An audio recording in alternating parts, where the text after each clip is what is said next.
está lo que es la reintegración, el reasentamiento o refugio. En muchos países tiene otros nombres, pero generalmente son estas tres acciones. Aquí lo que se procura es la reinserción social y psicológica y reinserción social y laboral de la víctima. También todas las medidas de atención y protección que se le pueden brindar para que se recupere de cierta forma del proceso de la trata. Igualmente, si es una persona extranjera, se tienen que brindar todas las medidas necesarias para lograr que ella regrese a su país de origen, siempre y cuando no tenga un riesgo, porque puede ser que al llegar, las personas que la captaron en su lugar de origen pueden estarle esperando para cobrarle la deuda, que más adelante vamos a hablar de eso, y también lo que es que pueden ser captadas nuevamente. ¿Cuál es la estructura de operación para completar lo que es el proceso de la trata? Se reconocen estas siguientes estructuras, lo que es reclutadores individuales, redes familiares, redes locales, redes regionales y redes estructuradas. Actúen de forma individual o por grupos o inclusive en redes, se reconoce como tratante a cualquier persona que desempeñe las acciones que se tipifican en nuestro código. ¿Cuáles son estas acciones? Bueno, la captación, el traslado, transporte, lo que es el ocultamiento, el alojamiento, ocultamiento, la explotación, así como realizar acciones conexas a este delito o otros delitos que están conexos al tema de la trata. Igualmente, dentro de estas estructuras de operación hay una organización funcional básica. Puede ser que una persona realice de forma individual todas las funciones que se implican en la trata o que tengan personas para cada una de estas funciones. Algunos ejemplos yo los anoté acá. Por ejemplo, siempre va a existir un autor intelectual que es el encargado del proceso de la trata, está conectado con personas o con lugares específicos que facilitan su accionar, puede tener un negocio que es fachada para lograr el proceso de la trata. También hay algo que se llama visores en lo que es la literatura, que son las personas que se encargan de observar y seleccionar a las personas posibles víctimas que posteriormente le señalan y les dan la información de estas personas a lo que son captadores o reclutadores. Y estas personas lo que se encargan es de ya el acercamiento a la víctima, de ganarse su confianza para posteriormente hacer el ofrecimiento que los va a llevar al fin de la explotación.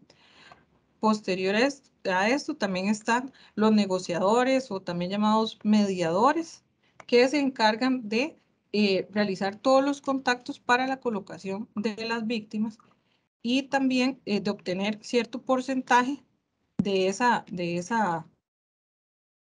acción que realizan. Están los encargados del traslado, transporte.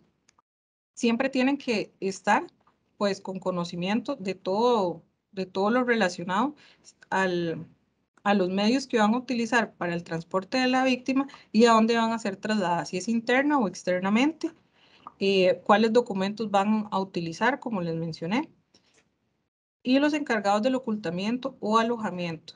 En este caso son personas que administran lugares en específico, casas de seguridad, o que les permiten también tener a las personas víctimas en lugares específicos para luego trasladarlas al lugar de la explotación. Tenemos las personas vigilantes o también ablandadores. Bueno, como la palabra lo indica, en el primer caso, la persona que vigila constantemente a la víctima para evitar que pida ayuda o que se escape o se fugue. Los ablandadores son aquellas personas que se encargan de ablandar a la víctima. ¿Cómo? A través de diversas manifestaciones de violación. Generalmente son manifestaciones físicas y sexuales muy traumáticas, constantes, y sistemáticas, inclusive pueden obtener información de la familia y para que accedan les están constantemente enseñando fotografías o videos de donde tienen a las familias vigiladas para que ellas no hablen o no pidan ayuda. Ya tenemos acá los explotadores, que son las personas obviamente que administran o están en los lugares específicos de la explotación, son los encargados de recoger lo que son los beneficios económicos y también si la persona víctima no le sirve en un sitio de explotación, pues puede buscar explotarla bajo otro fin o colocarla en otro punto o ver qué hace, ¿verdad? Con esta persona, cómo le va a generar un rédito económico aún mayor. Los clientes. Si bien en la mayoría de las legislaciones internacionales no se menciona a los clientes o no se toman en cuenta porque no participan o no realizan ninguna de las acciones propias del proceso de trata de personas, es importante que los tengamos en cuenta, porque si no existiera el consumo, pues no se daría este delito. Y muchas veces los clientes están conscientes, observan las situaciones o cómo están las víctimas y pues no hacen nada. Y otros colaboradores que pueden ser incluso personas contadores o abogados que les ayudan a mantener a las personas tratantes este negocio ilícito, les dan asesoría o inclusive pueden ser funcionarios públicos en puestos estratégicos que les permiten el accionar de las redes en las diferentes fases. Ahora, hay ciertos delitos que se tienden a confundir con la trata de personas. Principalmente podemos reconocer estos. Lo que es el tráfico ilícito de migrantes con la trata de personas. Bueno, aquí en este cuadrito yo les adjunté las diferencias principales que se pueden identificar. Por ejemplo, el tipo de desplazamiento en la trata de personas puede ser regular o irregular. Un desplazamiento interno o externo, nacional o internacional. En el tráfico ilícito de migrantes siempre se va a dar el cruce irregular de las fronteras, o sea, hay un desplazamiento internacional. Los documentos de identidad de viaje en la trata pueden ser falsos u originales, inclusive también aquí se puede dar lo que es el robo de identidades. ¿Qué es esto? Que les proporcionan una serie de documentos de identidad, de viaje, seguro social, de estudio incluso, pero que no pertenecen a la víctima. También está el tráfico ilícito en el tráfico ilícito de migrantes se pueden utilizar o no los documentos falsos, Incluso en muchos casos ni siquiera llevan ningún tipo de documento. En el sujeto activo, en la trata, bueno, siempre lo vamos a llamar como tratante. En el tráfico ilícito es traficante o coyote. El sujeto pasivo en la trata es la persona, sus derechos humanos es lo que se ve violentado, mientras que en el tráfico el sujeto pasivo es el Estado. Simplemente lo que hay es en su legislación migratoria es donde se da el delito. La trata de personas, la relación con las víctimas, se mantiene al llegar al lugar de destino. Hay una coerción permanente. En cambio, en el tráfico ilícito, una vez que se da el cruce de fronteras y se recibe el dinero, ya se pierde la relación. Inclusive ni siquiera en el cruce de frontera. Antes los pueden, como dicen en algunos casos, que los dejan botados antes de llegar a la frontera, ya ahí se pierde la relación. El propósito, bueno, la trata de personas son diversos fines, esto de la creatividad de los tratantes y también, bueno, el propósito en el tráfico es la ganancia generada por el cruce de fronteras. El bien comercial, bueno, en la trata de personas, obviamente es la persona a la cual se puede utilizar una y otra vez, por eso dicen que es el negocio que genera más, de forma ilegal, que genera más dinero en el mundo. Y el tráfico es el servicio irregular del cruce de la frontera. Como les hablaba en cuanto al consentimiento, en la trata no existe el consentimiento, ya que no hay una información veraz acerca de las condiciones en que se va a dar la explotación, a las cuales la persona va a ser sometida. Siempre va a existir un engaño y una coerción. Y en el tráfico, más bien hay un traslado voluntario. La persona es la que solicita generalmente al traficante o al coyote la ayuda, por decirlo de alguna forma, para hacer el cruce de la frontera. Ahora, hay otros delitos, por ejemplo, aquí está la explotación sexual, la explotación laboral, el proxenetismo y el trabajo infantil. ¿Qué debemos considerar para hacer la diferencia? Bueno, las fases, los elementos y las características de la trata de personas que ya hablamos. Una vez que tengamos claro estos tres aspectos principales, pues podemos hacer la diferencia cuando es un caso de trata y cuando corresponde a otros delitos. Y en cada país en específico, pues obviamente hay tipos penales para cada uno de ellos. Las consecuencias de la trata.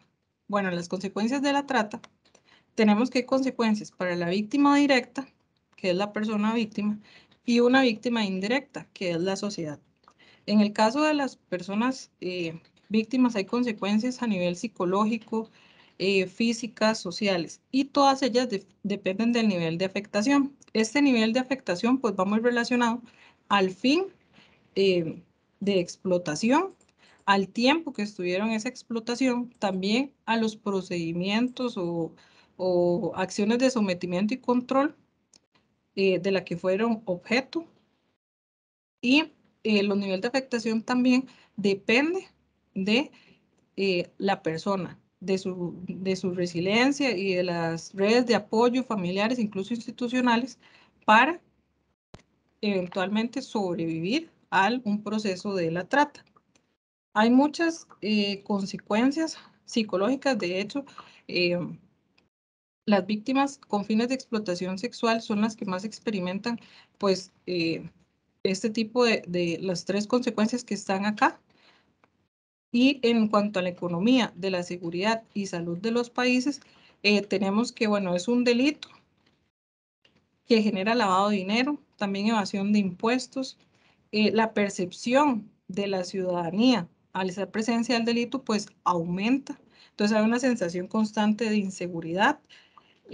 También los medios de comunicación contribuyen a ello cuando exponen estos casos y los exponen pues de una forma muy, muy morbosa, por decirlo de algún modo. También en cuanto a la salud y lo que es eh, los dineros que son destinados a lo que es la recuperación de las víctimas, que también son muy cuantiosos. Por último, para ya ir finalizando, es muy importante también hablar sobre la asistencia victimológica en nuestro país. Esta asistencia victimológica se ve reflejada en la firma y ratificación de la Convención de las Naciones Unidas contra la Delincuencia Organizada Transnacional y también del Protocolo para prevenir y reprimir y sancionar la trata de personas, especialmente de mujeres y niños, porque nuestro país, al tener estos dos documentos, pues realiza una apertura para lo que es el combate integral a este delito, reconociéndolo como tal, y también a partir de ese momento pues se genera la elaboración y el fortalecimiento de una serie de instituciones que lo que contribuye a tener una mejor prevención, lo que es la atención y protección de víctimas y también lo que es la sanción y persecución del delito. En algunas de estas leyes que están acá, por ejemplo, la ley contra la trata de personas y también la creación de la Coalición Nacional contra el Tráfico Ilícito de Migrantes y la Trata de Personas, CONAT, pues se refleja también todo este esfuerzo. Se empieza a crear y fortalecer la política nacional en cuanto al tema de trata. También se hace un marco normativo específico y complementario en cuanto a la atención y protección de víctimas, así como de dependientes de las víctimas. Dentro de esto también se crea el ERI, que es el equipo de respuesta inmediata. Este está encargado de recibir y valorar todos los casos o posibles casos de trata, y en el momento en que son identificadas y acreditadas como víctimas, pues dan la apertura a todos los servicios de atención primaria a estas víctimas. Además, con estos dos documentos en específico, también se dan una serie de reformas a nivel procesal. Se introduce también lo que es la inimputabilidad de las víctimas, lo que es el anticipo jurisdiccional de prueba y la acción civil resarcitoria. La Ley de Protección a Víctimas y Testigos y demás sujetos intervinientes en el proceso penal también genera una serie de medidas específicas cuando la persona se identifica y acredita como víctima de trata. Y muy importante, también dentro del marco de acción de nuestro país, bueno, se utilizan dos documentos, aparte, estos son como los principales y los que dan inicio. Sin embargo, desde hace muchos años se han ido modificando y creando otro tipo de documentos. Uno de ellos es la Guía de Intervención Psicosocial para la asistencia directa con personas víctimas de trata. Esta guía de intervención, en resumen, lo que plantea son todas las pautas a seguir por personal de atención psicosocial. En cuanto a los tipos y niveles de atención que necesita una víctima de trata de personas, y establecer también todas las medidas que se deben de seguir para brindar esa atención de una forma adecuada e integral.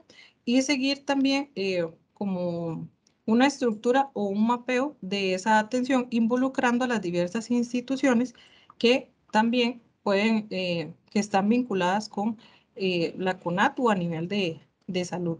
Y el modelo de atención integral para sobrevivientes víctimas de trata de personas, que fue elaborada en el 2009.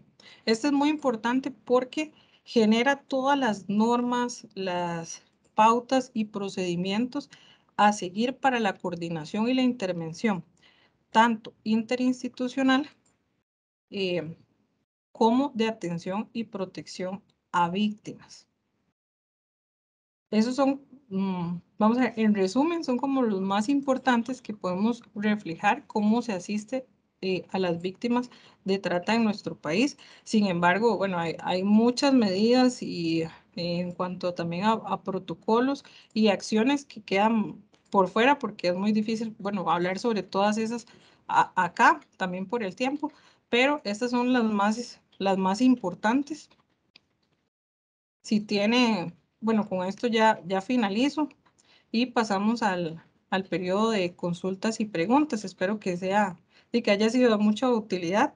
Fue muy rápido, hay mucho que decir acerca del tema, pero espero que haya quedado sintetizado lo mejor posible. Gracias.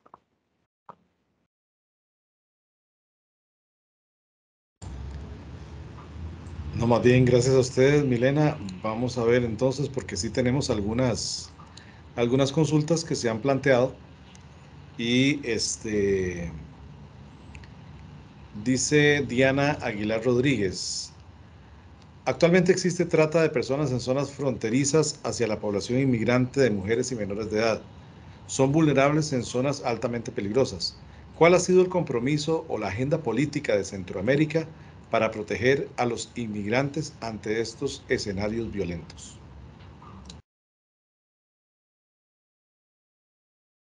Sí, bueno, obviamente la trata de personas no solo se da en las ciudades o los centros de cada provincia, de cada lugar. Muchos de estos casos son en zonas alejadas, en lo que son zonas rurales o fronterizas. Cada país, pues dentro de su política nacional, formula todas aquellas regulaciones y normativas necesarias para tratar de proteger y también de atender de forma integral a las víctimas. No le puedo hablar como derecho comparado, por ejemplo, de las políticas a nivel regional, pero sí de mi país, que se ha hecho a través de la CONAT y de las dos policías que actualmente investigan este delito, pues una serie de acciones y operativos, no solo en la parte fronteriza, sino también en aeropuertos o en lugares específicos a través de los casos y operaciones a nivel internacional, dentro de las cuales hemos sido partes para tratar de evitar o eliminar que las personas sean víctimas de este delito. Sin embargo, bueno, hay que reconocer que hay mucho por hacer. Sin embargo, día con día, pues estamos mejorando nuestras técnicas de investigación en la parte de atención y protección a las víctimas Y también en cuanto al personal que tenemos, y muy importante, en cuanto a la prevención, dar información a la población, a la sociedad civil, porque esto también hace que no vean esas acciones como, o que las normalicen, más en este tipo de lugares, en las fronteras y en las zonas rurales, que hasta cierto punto las han llegado a normalizar o no lo ven como un delito porque desconocen acerca de la situación o que es una o la confunden, como les decía, con el proxenetismo o con una situación de prostitución. Entonces eso también es importante, informar a la sociedad para que nos ayuden a la detección y que denuncien. Eso es lo principal, porque en muchos casos nos llegan información confidencial, pero también es importante hacer las denuncias formales y brindar todo lo que esté relacionado con el delito. Excelente, muchísimas gracias. Mayerly Jiménez López pregunta, ¿en Costa Rica se dan muchos casos de trata de personas? ¿Y cómo trabajan para disminuir ese delito?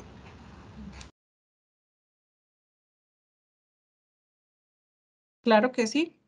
Como en otros países, los casos de trata de personas con diferentes fines, no solo sexual, pues son casos que diariamente son denunciados o llegan por informaciones confidenciales.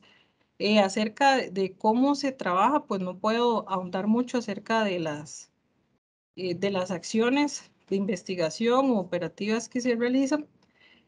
Estadísticas, pues hay un sesgo muy significativo en cuanto a las estadísticas. Cada institución, sea policial o de atención, pues tiene su propio proceso para generarlas. Y igualmente hay muchos casos que no se llegan a denunciar o como les menciono, también pueden ser confundidos con otro tipo de delitos. Sin embargo, como un dato así relevante y que puede estar, que por aquí lo tengo, en el último informe bueno, en el que salió en junio del 2022, Costa Rica, por ejemplo, reportó 70 casos de trata, 42 casos de trata en virtud del artículo 172, 23 casos de trata sexual de niños en virtud del artículo, o tomando también en consideración el artículo 170, y 5 casos de trabajo o servicios forzados, también basados en cuanto al artículo 189. Esos son, por ejemplo, los que se reportaron ante la Oficina de Estado de los Estados Unidos.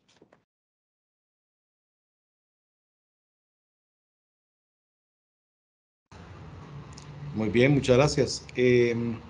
Marta Lorena Aguirre Agüero dice, si pudiera hablar de las personas asiáticas, chinos, que se encuentran en Costa Rica, ¿es por trata de personas? ¿Cómo se manejan estos casos?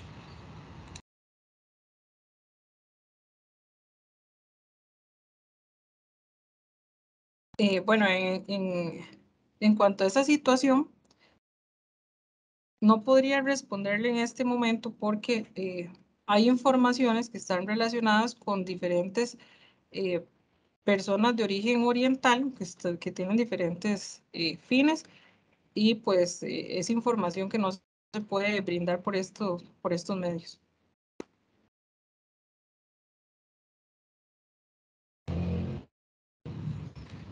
Muy bien, tenemos otra pregunta también de Gabriela Urbina Pérez.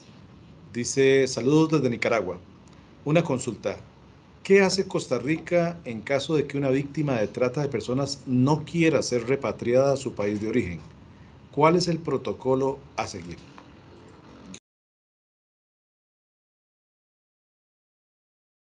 Bueno, en este caso, cuando una víctima es identificada y acreditada como tal dentro de nuestro país, pues quien se encarga de hacer todo el procedimiento y la valoración y dar apertura a lo que son todas las medidas de atención primaria es la CONAT a través del equipo de respuesta inmediata, el ERI. Ellos, bajo su valoración y un estudio que realizan, pues tienen la posibilidad de bueno, siempre y cuando también la víctima esté de acuerdo y así lo manifieste, de que la persona se quede en nuestro país. Y se le dan pues una serie de facilidades, como le digo, a través de este equipo.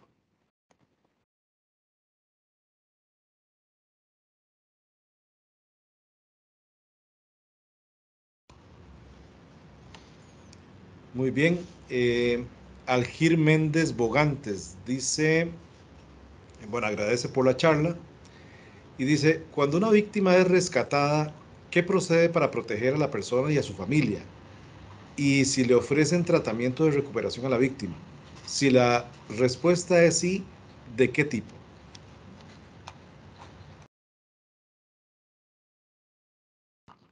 Sí, claro que sí.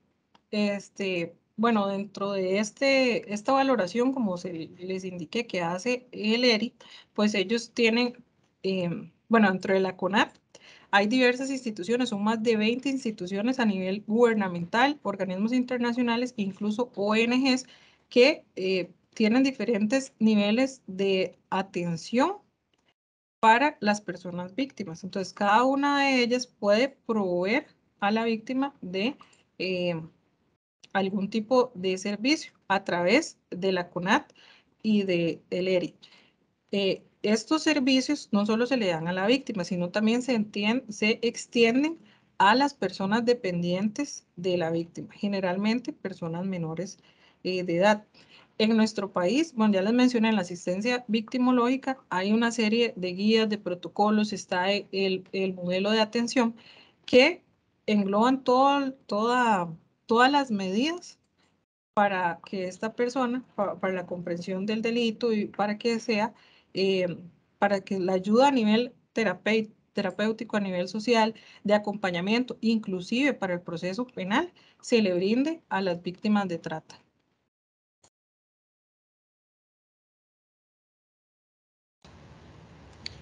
Muy bien. Natalia Corrales Mora dice, ¿cuáles son las medidas de protección que se le brinda a la persona que ha sido víctima de trata de personas?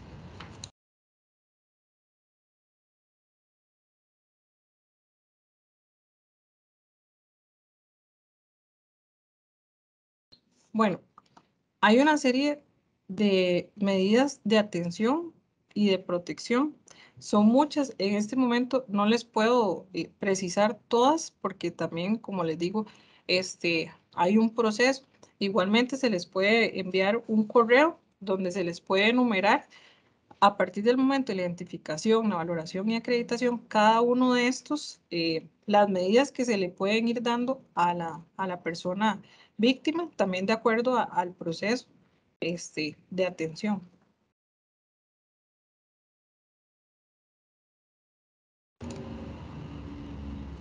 Bueno, muchísimas gracias, de verdad, muy agradecidos por esta excelente disertación, Milena. Tenemos una cantidad tremenda, no solamente de consultas, sino también de comentarios positivos y felicitaciones por por esta charla de hoy. Y bueno, pues el organismo de investigación judicial, la Dirección General, eh, te confiere este certificado de reconocimiento como una muestra de gratitud por el esfuerzo realizado y la oportunidad que nos has dado a todas las personas que estamos participando de este evento de compartir estos conocimientos. Así que muchísimas gracias por tu participación. Muchas gracias y un placer haber estado y dar un poquito de lo mucho que hay y bueno, también de lo poquito que sé, pues compartirlo con todos los participantes. Gracias, hasta luego.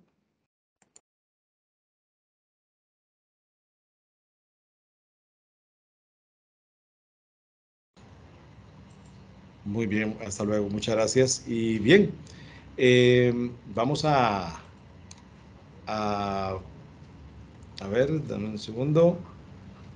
Tenemos la siguiente charla, sería la número 8 de de este día. Sin embargo, vamos a dar unos 5 minutos nada más para hacer una pausa y ya casi retornamos con la actividad.